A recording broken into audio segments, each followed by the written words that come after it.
Hey guys, welcome to the latest Vacay podcast. You know, where we are the only alternative, your natural source for premium destination for plant-based products. Joined by my co-host Chris Hansen from Miami. I'm here from our studios in Greenville, South Carolina. And you know, we're going to talk a lot of things today. Got some friends of Chris's on. I know Chris is going to intro them. And I said pre-episode, you know, I do another show called The Radcast, and we say if it's radical, we cover it. We've got some radical differences here today of a married couple. We're going to cover the gamut of a lot of different things. So Chris, teed up for us, brother. Yeah, man. Happy to be here today. So today we've got some good friends of mine, and I'll let them intro themselves, but a little background. So Elliot and Suzette and I met last year in Costa Rica, actually at an ayahuasca retreat that a friend of ours put together. And going into it, you know, you're always a little nervous, don't know who you're going to be sharing this time with. And I was blessed to meet Suzette and Elliot. I would venture to say they were some of my anchors during that time together in Costa Rica. But just a great story. Cool background, a lot of awesome transformational growth with these two. So with that, I'll leave it to you guys to kind of give a little background and intro yourselves and why you're joining us today on the Vacay podcast. Thank you. Yeah, thank you, Chris. Yeah, I just have to say, I was very apprehensive about going to Costa Rica. Elliot is way more open-minded, I would say, to doing stuff like that, and I'm not. And when I met you, Chris, it was so nice because we were both kind of like, what are we doing here? Yeah, for and real. I thought, oh, okay, I found a friend. That's how I felt. Oh, that was good. Yeah, but we've got 3 children. We've been married for almost 18 years, and we've run the spectrum of experiences, starting out in a very closed Catholic upbringing for myself and raising our kids, to now, you know, he's off doing his bounty hunting. I started doing breathwork. It's been quite a journey. Yeah, I agree. Yeah, it's been an interesting turn of events for us, I guess, the last 4 years or so. You know, like Suzette was sharing, she came from like a Catholic background. I came from probably more of like an agnostic background, really a household that just didn't really have much spirituality into it. You know, a bunch of love from my parents, only child. But like when I met Suzette, that was kind of the direction I was going. I was coming, recently, I entered into Alcoholics Anonymous through my addiction issues I'd had through my teens and 20s. And that's kind of where my spiritual path had started, getting to know a power greater than myself, And so when I met Suzette, and she had a Catholic background, that was kind of the direction that my spirituality went. And so we raised our family, attending mass and going to church, and the kids going to, Catholic private school. And, somewhere along the line, I think around when Suzette's dad passed, there was a lot of why questions that came up for her. And our path kind of shifted into, why are we doing what we're doing? And that was kind of more of her journey, but I kind of followed suit, just, being a spiritual person.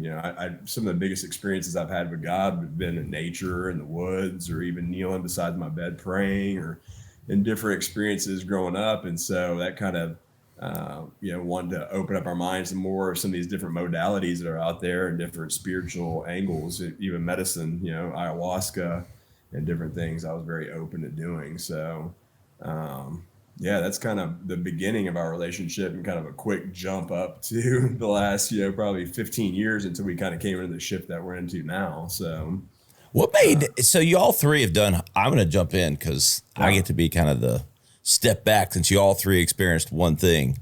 I mean, I'm curious about, each one of your journeys around the ayahuasca stuff. And like for Elliot, you and Suzette, like what led you to that as a married couple, and what was that experience like? And I mean, Chris, I'd love for you to jump in after or during or whatever. It was the same thing with you. Yeah, do you want to share on that? Or, Yeah, so this is one of the things I've learned about plant medicine. It was something that Elliot was already working with, and I was very anti anything psychedelic because, in my opinion, I thought the body has the ability to produce this type of result through meditation, breath work. So why am I going to ingest something that I'm going to be out of control? And so I was not supportive. Plus the fact that, you're talking to two people who have been in the AA recovery world. He had been since 2004. I had been since 2011. So the whole idea of doing any sort of psychedelics, it's like, well, then you're relapsed, right? And that was just kind of like how my mind thought. And so it took going to therapy, learning about psychedelics. And for me, I had to go to the science and really start to dig into what is this about? Are we just trying to sit around and get high? Or is this really having an effect on neurological pathways and impacting our ability to see life differently? And so that was I started opening up to the idea of it. And people will tell you in the plant medicine world, like, you're either called to it or you're not. And when Aya speaks to you or starts to call you, you'll know. And I went through a process of about almost a year where it was no, no, no, no, no, no, no. And then all of a sudden it was yes. And I became open to experiencing with it. And I had worked with it once prior to that. And it freaked me out. And so then when they said we're going on a 7-day retreat, I was like, what? Because it's psychedelics is the thing with ayahuasca is what my experience has been is that you don't get to decide what you're going to work on. Ayahuasca is going to decide what you're going to work on and what the thoughts that you have, the experiences that you feel, what comes up for you while you're in ceremony, and you're in it. It's not like you get to decide, oh, okay, I've had enough. Let's take a break. You're in it. Yeah, that's a for sure. What did y'all do 7 days? I know so little about it, man. I know Chris done it, and people talk kind of like, I think everyone that talks about it in the way you did. Like, I'm more like what do you do for? Is it just I wake up and I take some mushroom tea like every day? Like, what is it? Yeah, that's what I think the destination part of it's nice when you I enjoy to do some more of the bougie nice type facilities and have these great beautiful countries like Costa Rica where you can go and do hiking or horseback riding or go to the beach or yoga, or they have all these opportunities to do things. Really good food. Beautiful countryside. So it's like you sit traditionally in ceremony, they'll have like 3 or 4 nights out of that 7 days. Okay. You actually sit. And I think when we were in Costa Rica, it was 3 days. Mm-hmm. So it was kind of nice. You get to sit and then you'd have a day off to kind of, integrate or write or journal or rest. And then the next day you go back in, and so it was kind of set up like every other day. Are you sitting in a room with other people when you partake, or is it? You have beds, and and the ceremonies are typically at night, and so you go find your spot, you find your mat, you have your little bucket, for any purging that's going to happen, and then the facilitator that we use, she's been doing this for over 20 years. She's a licensed psychotherapist. And so she's been working with the medicine for over 20 years. And she has a whole process to honoring the ceremony, honoring the nature, honoring the plant. And it's very it's very spiritual. And so you sit down and you go through a whole process of inviting the plant in, and then everybody drinks their cup and you sit for a moment while they play music. And then you feel the effects starting to happen. So you're going to want to lay down. Like that was the thing I would always think, because I'm an analyzer. So I think, okay, I'm just going to sit up and watch what happens. And at some point you're like, I got to lay down. And you lay down, and that's when the medicine takes over and you go into your journey. And then they'll offer a second cup later on in the process and a third cup later on in the process, which you don't have to take, but most people don't know that. You get in and you just start taking a bunch of ayahuasca, and then the next thing you know, you're like off into the deep for a good few hours. When you Like say the myself. bucket for purging, is it just some people are just going to get sick? Your stomach's going to get sick. Is it common to purge? Yeah, I mean, they say that you can purge through being nauseous, throwing up, diarrhea, crying, yawning, any type of expression, it is a purge. And they talk about that there's stuff in your body that needs to be released. And like, for me, it was always intense, you know what I'm saying, to get nauseous, and it doesn't happen to everybody, but it felt like it was stuff that needed to get out of my body, you know what I'm saying? Like, cause there was a lot of, traumas and different experiences that I've had in life. I've sat in ceremony 10 times, where there was just a lot of stuff that was coming up for me. And it was just I guess they talk about like there's stuff that gets released that's in like these toxins that are held in your body through purging. So, I mean, I've had not only like the emotional healing from sitting in plant medicine ceremonies, particularly ayahuasca, but like I've had physical healing. I've had ulcerative colitis for, I don't know, 20 years. I mean, like severe ulcerative colitis where they've almost, when it's flared up, I'd be in remission for like a couple of years and then flare up and I'd be sick for a year. And they're like, look, we're gonna have to take your colon out. And like, I would go back in remission. And this has been happening every 2 or 3 years for, damn near 20 years. Never brought that to ceremony that was something I was looking to heal, because I didn't know you could physically heal your body through ayahuasca.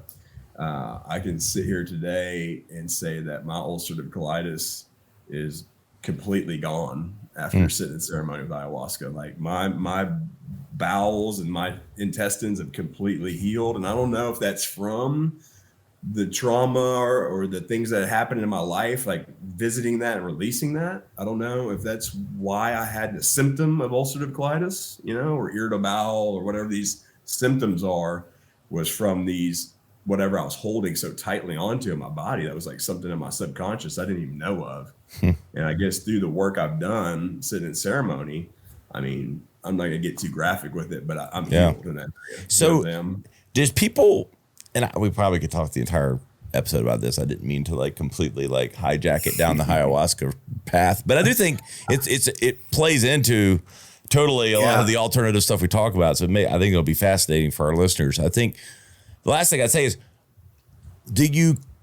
most people come with things that they are bringing to the ceremony, thoughts, traumas that are on their mind that they're ready to release. They know or what they're going to kind of manifest a little bit? Or is it, I know I need to release, this is my way to come and relax and to experience this, and what comes up, comes up? Or is it meant to be one or the other?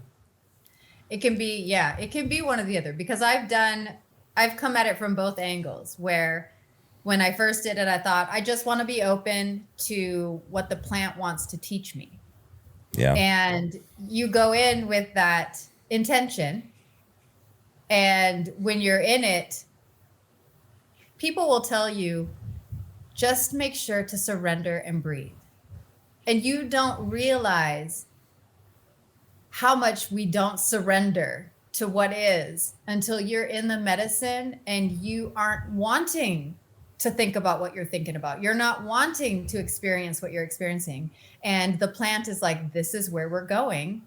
And your job is to surrender.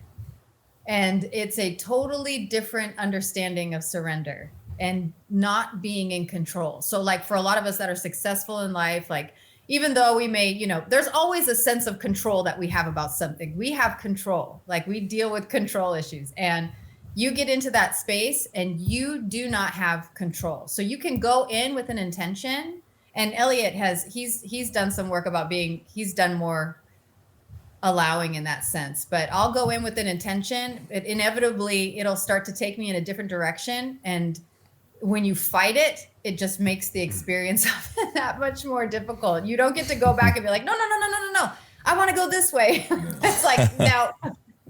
Yeah. I'm more of I like to write out some stuff, and there's a whole preparation, like 3 to 7 days before, like a dieta of what you're eating, and you're cutting out any type of pharmaceuticals you're taking, or any meat or any caffeine, and like there's a whole preparation to the vessel. And a lot of times, like I like to journal for a couple of weeks before and kind of set some intentions and stuff I'm looking like I'm seeking. What I'm saying? Like I'm not.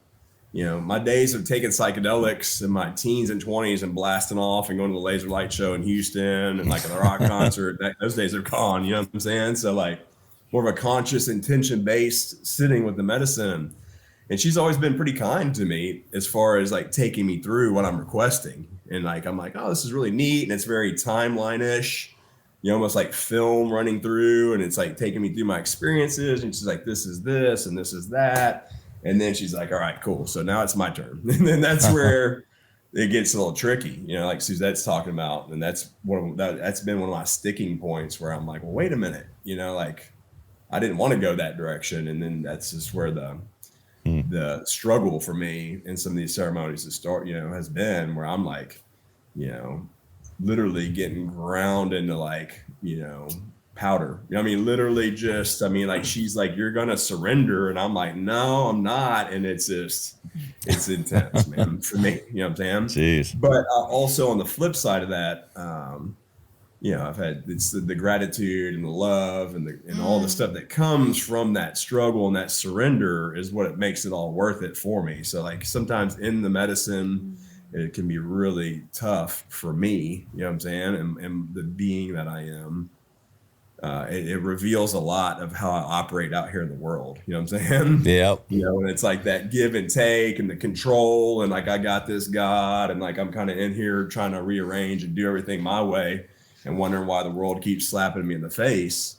And so a lot of times in ceremony, it spells it out for me. And I may not realize it in there. I may get a download later on, or when I'm processing with Suzette or some of my friends.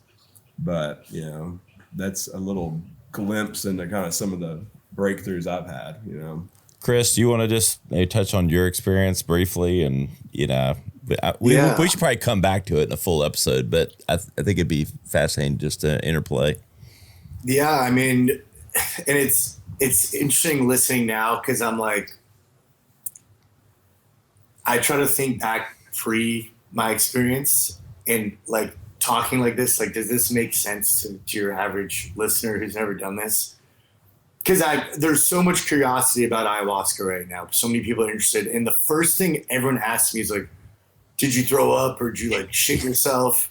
Yeah. Which I'm like, dude, you throw up if you go out drinking too much. If throwing up or having an upset stomach can potentially change your life, are you that opposed to it? Like, we do this with alcohol for years. We poison ourselves.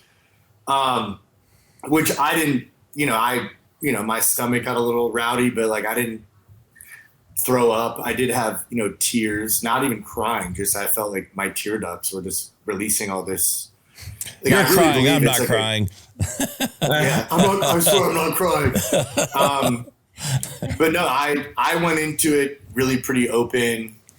I think my curiosity is always like my addiction, looking for answers within that. And I would say that I did find some answers to that, and times 10, like Suzette said, the medicine shows you what it needs to show you, not what you want. And I had to I'm a control freak. You just got to roll with it, dude. And remind yourself, like, I'm safe. Nothing bad can happen to me. Like, this is all for my good. And really that experience is what's got me focused on my breathing in general. Even this weekend, I went out dancing, actually, and me and my buddy each took a gram of some mushroom chocolate. And even then, like, I had to remind myself, like, take some breaths. Everything's good. Like, You're good. Enjoy it. Lean into it. And he said some statement like, your breath is the quickest way to ground yourself. And it's so true. And we forget that. I mean, I would challenge anyone throughout your day, check yourself. I find myself in an elevator with strangers, my neighbors, and I'll be like, dude, you're holding your breath. Why? Like, why aren't you calm? And like, why is this situation making you tense up? You know? But yeah, my experience was phenomenal. Like Elliot mentioned, we did 3 different ceremonies. It was a different experience for me every ceremony. Everyone was valuable for different reasons. Some enjoyable, some not so enjoyable, but there's lessons in that. You know, it's like life. Like some things are painful, but when you look back, those are the greatest lessons or biggest growth can come from that. But I know even for myself, psychedelics were not something I ever considered, ever really had an interest in. If anything, I was afraid of them. And I'd heard about ayahuasca like in 2015. And I remember it was a girl I was dating and I was like, this is some weirdo shit. Like, this fucking hippie girl. Like I remember she wanted to be an actress in LA and I'm like, oh, this girl's one of these types. Like, you know, kind of wrote her off like I'm a business guy. And I was always afraid like I would go do it and then want to become a vegan and like move to the woods and live in a van. And by the river. Our buddy who had arranged this retreat, I remember I said that to him. He's like, bro, I still drive a G-Wagon. And I was like, okay. So I was like, all right. Which coincidentally, and Suzette and Ellie can attest to this, our buddy is funny as shit. We all arrive and he's in like Gucci head to toe in the middle of the Costa Rican jungle. Like Gucci shaman. Literally, he was wearing Gucci Crocs. And I'm like, dude. So, but again, that was, it's like she said, when it calls to you, you'll know it's your time. I heard about it for many years. I'd been invited to many ceremonies. And now, of course, you've got guys like Joe Rogan and Aaron Rodgers. Like it's being talked about on massive platforms. But it was really just, I feel like everyone has their own time frame and own timeline. That's why I would never pressure someone to go do this, or I don't think it's even for everybody. I just think if it's for you, you know it, and you know with full conviction, like, yeah, I'm doing this, and I'm open to whatever it shows me. And I would say that it changed my life straight up, like completely changed my perspective. Not to say I don't still have problems and I don't still need to work on things, but it completely opened my eyes to a different world. So, and I met some awesome people like Suzette and Elliot, obviously. So well, it was a good transition since brought up the breath work. I know, Suzette, that's one of your focuses. You want to talk about some of that? Yeah. And, you know, like Chris was mentioning about the breath, and that was something that was fascinating to me about breath work, is our bodies having this ability to use our breath to alter our brainwave state, to change our state of consciousness. Because when we are doing psychedelics, we're changing our state of consciousness. And we don't have control over that. Our state of consciousness is going to change, and we're going to think different. And that's the same thing with breath work. You can use breath work that allows your brain to change its state of consciousness, which can tap into higher ways of thinking. You know, it allows the body to heal. The breath work that I do, the somatic breath work, creates the space to allow the body that opportunity to release the emotions. And when I started learning about that, right, like what causes the disease in our body and our pains, our ailments, our ways of thinking, the mental disorders that pharmaceutical companies are wanting to cover up, are all related back to what's going on in the body. And that we have a mechanism through our breath that gives us the autonomy and the ability to do something about that without having, now it doesn't happen overnight, but without having to go take a pill or however else it is that we've been taught what we need to do in order to feel better and be healthy, which is total sham. And so that was something that I thought, if people were not ready to go down that path of psychedelics, because it is something where you're not in control, then here's a method that allows you to go at a slower pace and have more control over it, because it's all about how intense you want to be with your breathing, how long you are going with your breath. Some of these holotropic sessions can go for 3 hours, but you can still have the same effect in your life with tapping in, clearing the space in the body, and tapping into those higher levels of consciousness, which is where the creativity lives, which is what creates our new lives, our new ways of thinking. It's another way of being able to do that.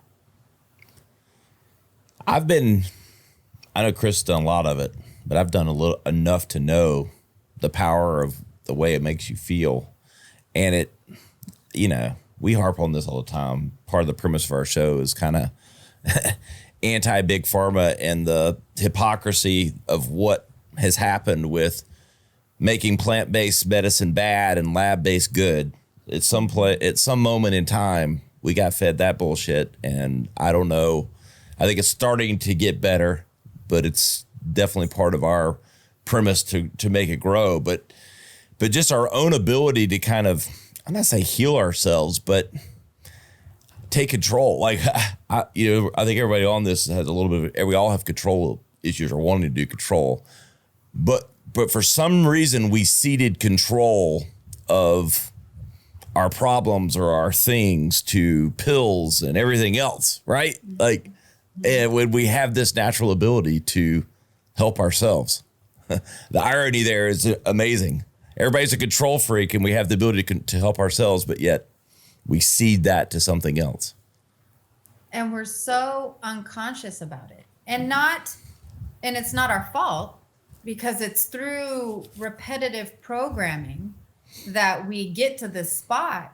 And that's why, your Joe Rogans and Aaron Rodgers and people that are going and doing these ayahuasca retreats and coming back and having their mind blown, because if you've always lived in a box of thinking your whole life and you get a taste of maybe this isn't all that there is, you're like, whoa, what? If this isn't true, then what is true? And then you start on to the search of it. And that's, I think, what's happening with pharmaceutical companies is, more and more people that are starting, and all of the research and stuff that's coming out with mushrooms, psychedelics, and the benefits to healing and therapy. And now it's being introduced and passed as acceptable uses of therapy. Now the pharmaceutical companies are trying to figure out how they get their hands around this and put it back in the box. Yeah, right. Hopefully we don't allow that to happen. I'm trying to think of a really natural transition. I don't think I'm going to find it. So I'm going to need the Bond Daddy just to run with this baby. Elliot. Well, I do a lot of therapy. It's just it's a captured audience. I'm going to deal with. Exactly. You do a lot better if you weren't in custody right now, handcuffed. But let me tell you about my addiction history and where I was 20 years ago, where I am today. Yeah. I mean, that's my deal. I mean, and that's kind of my, I own bail bond companies, and then I do bounty hunting, and I have a TV show on YouTube, Your Bond Daddy. That's all of our social media handles. And, really and truly, being a recovering drug addict and alcoholic, since 2001 is when I came in to the 12-step programs originally. It just, the in and out and, getting sober for a long time. And then, things shifted in my life years down the road, and the medicine journey and things like that. I mean, really everybody I'm dealing with that's needing my services on the bail side is drug and alcohol addicted. You know what I'm saying? Like, I mean, truly, 95% of the people, if not 100%, you go to jail because you're drinking or drugging. You know what I'm saying? You don't go to jail sober. I mean, I never have, at least. I guess I can only speak for myself, but I don't normally deal with, I mean, like you're intoxicated getting the DWI, you're intoxicated assaulting the wife, you're on some Xanax stealing from the mall, You know what I'm saying? You're driving with a suspended license because you had a DWI. I mean, it's just all trickle down effects from drugs and alcohol. And so coming from that real long recovery background, and still today, you know what I'm saying? I mean, you know, I haven't drank or done any powder cocaine in 19 years, you know what I'm saying? You know, that's still, you know, something I can share with people, you know, and let them know that there is a different way, you know what I'm saying? I appreciate your business, you know what I'm saying? Yeah. Thanks for using my bail bond company. Right. But, you know what I'm saying, this is my story, and I share that, you know, not very often, but, you know, if you think about it, when you're sitting at the corner of a desk with your bail bondsman, you're probably at a really low point and you're really open to hearing a message, you know, and especially you're looking at a successful business guy that seems, you know, like he's in shape and healthy and takes care of himself and, you know, whatever. And, you know, I used to stick needles in my arm, you know what I'm saying? Like daily to get, you know, high, you know what I'm saying? That's how I lived my life, you know what I'm saying? For years. And so, you know, I'll share with the family or I'll share with the person that's coming out. And, you know, I've had a handful of people that have changed their life, you know, and they're still sober today over the 20 years I've been doing, you know, bail. So there is that kind of recovery aspect to it, you know what I'm saying? I mean, obviously, you know, I always joked about them being, you know, it wasn't captured. It was, they were, I can't think of what I used to always say. I used to have some little funny saying about, you know, that they didn't have much options other than to hear my story, you know what I'm saying? Because they were in jail or in cuffs beside me. But, so I give them that captive audience. Yeah. Captive audience. Captive audience. Captive audience. Yeah, I'm having a brain fart there. Yeah. It's kind of I'm talking to them on a collect call from the jail, and I'm kind of preaching to them a little bit about my story. It's like they can't really hang up because they need me to get them out of jail. So I'm like, you know, just hang tight. Let me tell you this, and then I'll do your bond, you know? Yeah. You're like, hey, bro, you ever heard of ayahuasca? The sheriff's coming to my house and knocking on my door like, what? Yeah. Yeah. So, I mean, I give them a chance to fight their case from the free world, you know what I'm saying? And come out and do their deal in a suit and tie or with their family. You know, they're not in the big orange jumpsuit shackled in front of the judge, you know? So we give them these opportunities and we give them payment arrangements and try to help them to get out of jail and fight their case from the free world. And if they don't take care of the business, that's when your bond daddy comes into play, because then I do my own pickups and we'll go out and, you know, take these people into custody and return them to the courts. How is that, man? I mean, I haven't watched, I mean, I got your notes and did the stuff, but like, I haven't gone down the rabbit hole far enough, but like, is it as crazy as it sounds at times? I mean, it's intense, man. I mean, like I said, I'm an old dope shooting, you know, speedhead, you know what I'm saying? So like the adrenaline rush is pretty intense, you know what I'm saying? Like, I mean, you're down in some interesting parts of the city or even up here in the country, you know, and you're gaining access to these people's house. You just never know when you go through a door what's on the other side, you know? So I try to keep things, you know. Do you have a legal right? Do you have a legal right to capture them? I do, yeah. I'm licensed under DPS, so the Department of Public Safety, and then it's private securities under that. So I'm licensed through the state.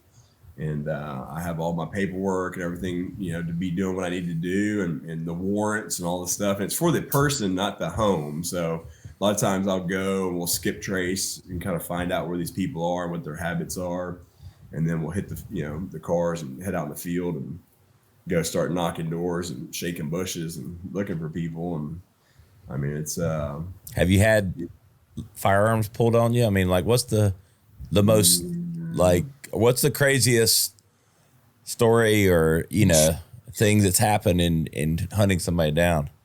That guy who fell. Yeah, I had a guy, I think he was Superman. He jumped out like the 3rd story parking garage down in the Galleria area down in Houston. I think he thought he was a parkour or whatever. Like he was going to run and grab the side and swing down to the 2nd floor, but we had tased him.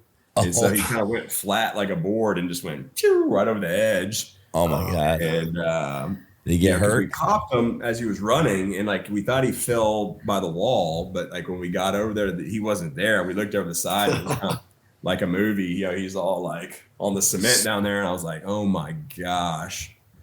Was he okay? And then he jumped up and took off running after that. Oh, so we God. had to get back down to the parking garage and go find me like a broken leg and broken arm, and his face was all skinned up, and you know, just crazy stuff. Most people are wanting to get away versus like squaring up on you. You know what I'm saying? Yeah, it's like, right. That's the deal. It's like a wrestling, running, jumping, you know, that type, hiding, you know, like one of my t-shirts I'd made is like, you know, adult hide and seek champion 2023. You know what I'm saying? Because like I love finding people in houses. You know, they'll be in dryers. I found people under ottomans before. You know what I'm saying? Cutouts in the box spring under beds. Oh my God. What's the Watch- what's your like capture rate? Like, do you have like of people that are, you know, that have not paid their bond or whatever? Like, is there like a percentage like of people that you capture like more? I would imagine more than you don't. Yeah, I mean, I don't. Yeah, I pretty much find everybody that I'm looking for. You know, like we do side files for other bail bond companies. You Yeah. know, if they need help, you know, like with their stuff, like we'll Yeah. help them out. But mostly, my bond daddy stuff was designed to do my people that miss court for us. And Yep. I don't like paying. I don't like paying a $500 bond. So like we'll beat the streets until we hunt them down. But yeah, I mean, it's a small amount. I mean, like 1 or 2%, you know, if we got, you know, a couple thousand clients on bond, I'll have, you know, 10 to 20 that I'm looking for. Okay. So I mean, you know, Yep. under 1%. So Is that you just have the camera crew following you? Would he like when you yeah, go? we do body cameras, GoPros in the car, and then I have a camera guy that follows us. I mean, it's a full turnkey B-roll music. I mean, it's a full TV show. I mean, it's ready to go. I mean, like we were in some talks with Discovery Channel and had some little opportunities to have an agent that was working some stuff for us. Yep.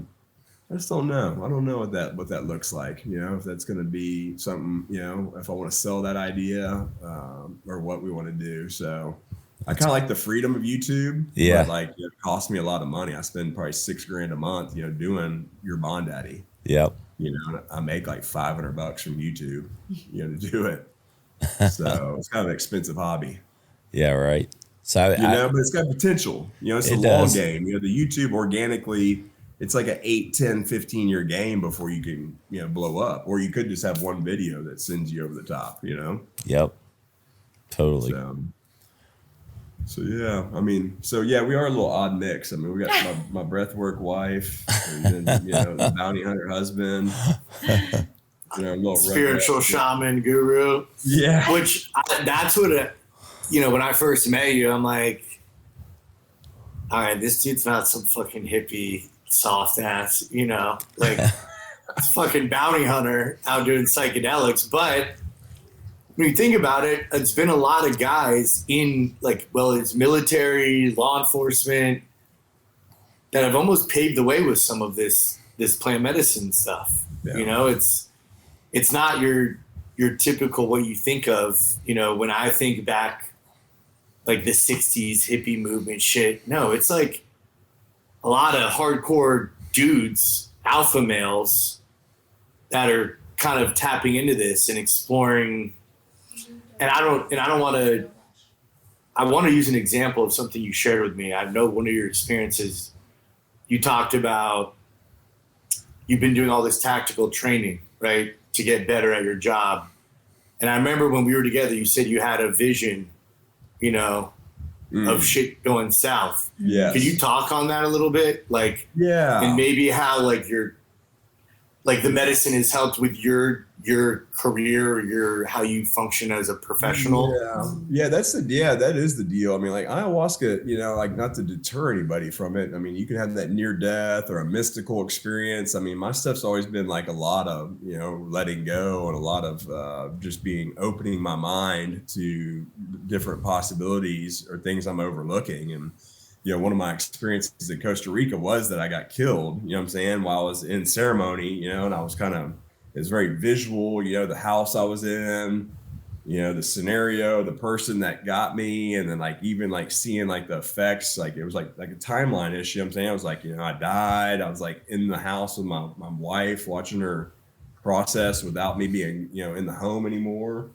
And it was, you know, it was a lot, you know what I'm saying? I was like, man, dude, but like one of the takeaways, because right, I'm there not just to go blast off on psychedelics, like I'm there to change my life.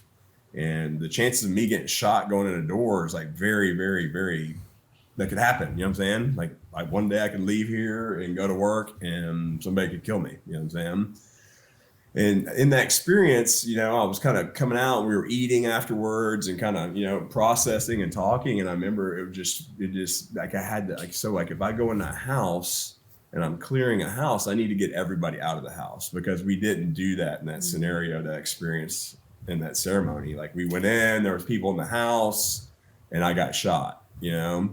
And so, you know, I've actually put that into play. So like when we hit a house now, I came back and told my team, because like, you know, this is stuff I'm wanting to better my craft and wanting to better myself, and as a father, a husband, a business owner, all that stuff. And, you know, I told my team, like, this is the experience I had. And when we hit this next house, everybody's come out of the house.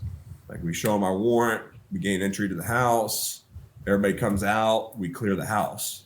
You know, because it's like I'm adult hide and seek champion. I mean, like literally, like you can be like, I've been in a house before and cleared the whole house, and I'm talking to my team in the kitchen looking back out, and I didn't check behind the curtains to the sliding glass door, and a dude comes flying out like, oh, I'm right here.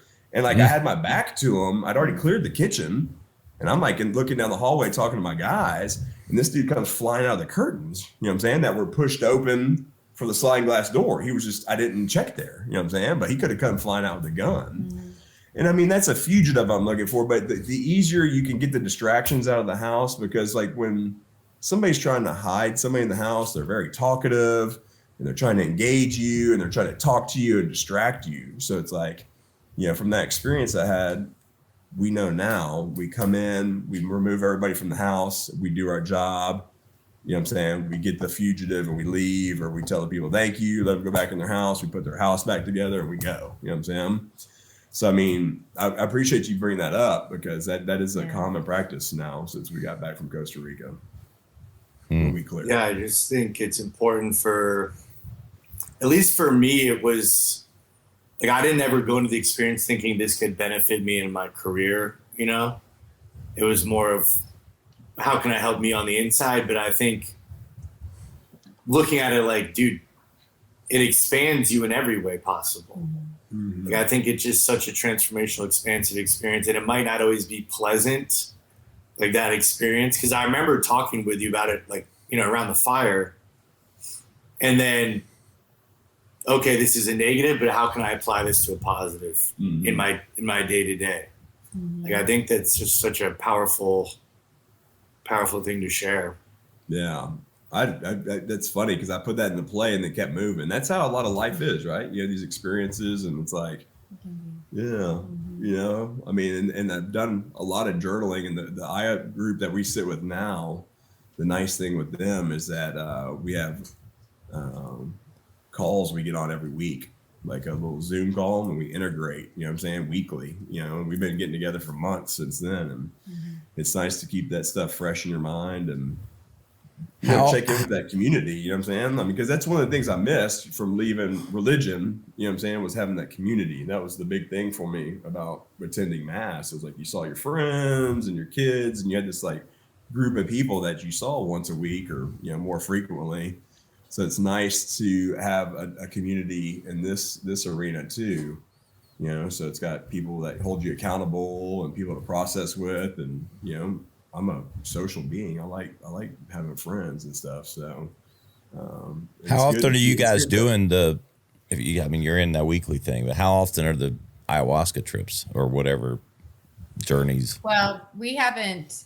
The last time we did ceremony was, I think it was June, maybe June. It was the beginning of the summer. Right. Yeah. And so how often are you doing them? Quarterly at best. Yeah. So I mean, probably twice a year with this group is probably what's going to shape up to be, you know. Yeah, I think there's an integration period that has to happen, you know, and I think that period of time is different for everybody, but you can get caught up in chasing the next thing. You know, okay, well, that was great. That was a great message. Okay, cool. And here's how I'm going to apply it in my life. Okay, cool. What's the next one? What's the next one? You know what I mean? And that's my own personal opinion. You know, everybody like looking for more problems almost. Yeah. Like, and And what are you taking the time to really allow? That's just like the same thing with breathwork. Like, are you taking the time to allow the new ideas, the new thoughts that you have, like, to apply those into your life and see how that impacts your life? Or are you just rushing back in to get the next experience? Because that's what we do. I mean, we're just constantly rushing for that next thing, you know? Yeah. And then we start using the plant rather than allowing the plant to work with us, you know? Yeah. I mean, you know, a lot of people come from addiction backgrounds that are, you know, going down this route, you know, and it's, you know, you're not going to be, you know, robbing some old lady's purse to go get some ayahuasca, you know what I'm saying?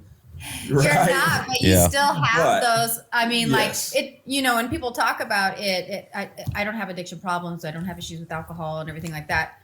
And it does help that for some people, but you don't come away from that. You can be transformed, but the transformation happens because you're willing to take the lessons and apply them to your life. It's not because you come out of the ceremony and like, bing, I'm a, you know, new shiny object. You still have all the stuff that you have to work through. It's just that you now have the opportunity to look at it differently. Yeah. I think that's important to talk about because I have run into people that they seem to do it quite often. And it's like you said, at what point are you just chasing the experience? You know, I mean, like, I feel like even now it's almost a year later, I'm still having realizations. And if anything, it's given me the self-awareness to identify like these bad patterns or things I need to work on or whatnot. And some of that might take another experience, you know, in life, like a normal day-to-day interaction to be like, you know what? I need to reevaluate this. Like, this is not a good trait or pattern or whatever. Mm-hmm. So I do think, to anyone listening, you know, these medicines, fungi, they're not to be taken lightly. You know, you need to be intentional and respect it. Because even right now with mushrooms, for example, I feel like every weekend I'm hearing groups of people, oh, mushrooms and chocolate and all this, where I'm glad people are becoming aware of these things, but I worry that one bad experience, you know, we talk about this with vacay and our THC products, why we make these lower dose products. One bad experience, and that person is never going to look at these as a therapeutic ever again or what they can benefit.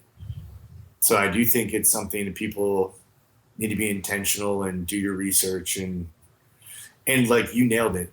You'll know because it'll call to you. You'll have no doubt in your mind if this is something that maybe you want to explore. But it's I think when you're evaluating, you know, when you are using any sort of psychedelic or something, you know, it all goes back to like, what's the intention, right? And what is it that you're seeking? Are you seeking to just escape? I mean, and maybe that's appropriate sometimes, or is that becoming what's repetitive? You know, that there's that saying that a medicine can become a poison if not used with intention. And I think that's responsible, because if we don't come at it from that perspective, then it ends up being just another thing that gets this bad stigma, when it doesn't. It has the potential to be this really beautiful healing journey, you know? Yeah. Love it. It's fascinating. I feel like we could talk for hours. But I do want to, and maybe we'll do a part 2. We'll talk more bounty hunting and breath work. The double B's. I love it. Maybe doing both. I think I'd have to leverage my breath work if I was bounty hunting. Okay.